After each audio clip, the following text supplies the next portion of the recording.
Bonjour à tous et merci de nous retrouver à New York où Benoît XVI est arrivé ce matin pour la deuxième étape de son voyage aux États-Unis. Il a été accueilli à l'aéroport JFK par le cardinal Hagan, archevêque de New York, et par le maire Michael Bloomberg. Ensuite, c'est par hélicoptère qu'il s'est rendu aux Nations Unies en plein cœur de Manhattan.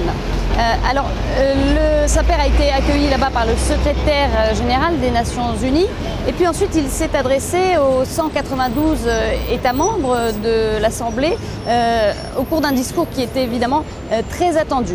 Qu'est-ce qu'on peut retenir de ce discours de ce matin? Il y a tout d'abord un élément essentiel, c'est que le pape a parlé au nom de la famille humaine en évoquant l'interdépendance entre les individus.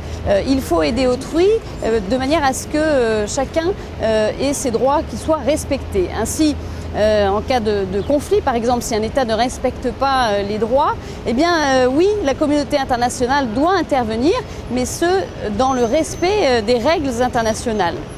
Le pape a également souligné le fait que la misère, la pauvreté peuvent être un terreau pour la violence. On remarquera d'ailleurs qu'il n'a jamais cité le mot même de terrorisme, mais il y a fait allusion en disant, eh bien, en cas de misère, il faut absolument que vous agissiez, sinon, eh bien, il va y avoir des victimes et ces victimes vont elles-mêmes devenir violentes. Et puis, le pape a appelé à la responsabilité de la communauté internationale en matière de progrès scientifique.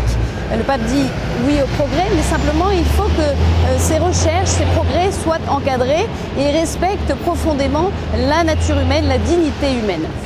Enfin, dans un deuxième point de son discours, le pape a rappelé l'importance de la liberté religieuse, la liberté qui est intrinsèque à l'homme, c'est une aspiration universelle et bien elle doit être non pas simplement une liberté de culte, mais aussi une liberté d'expression sociale de sa religion. Et d'ailleurs, le pape a rappelé que la dimension religieuse de l'individu, la dimension qui est quelque chose d'intrinsèque à l'homme, eh bien, elle peut contribuer aussi à participer au bien commun. Voilà ce que l'on pourra dire dans les grandes lignes sur ce discours qui était très dense. Prochain rendez-vous, eh bien, ce sera tout à l'heure à partir de minuit heure française. Benoît XVI se rendra à l'église Saint-Joseph à Manhattan pour une rencontre écuménique, une rencontre que vous pourrez suivre bien entendu en direct sur KTO.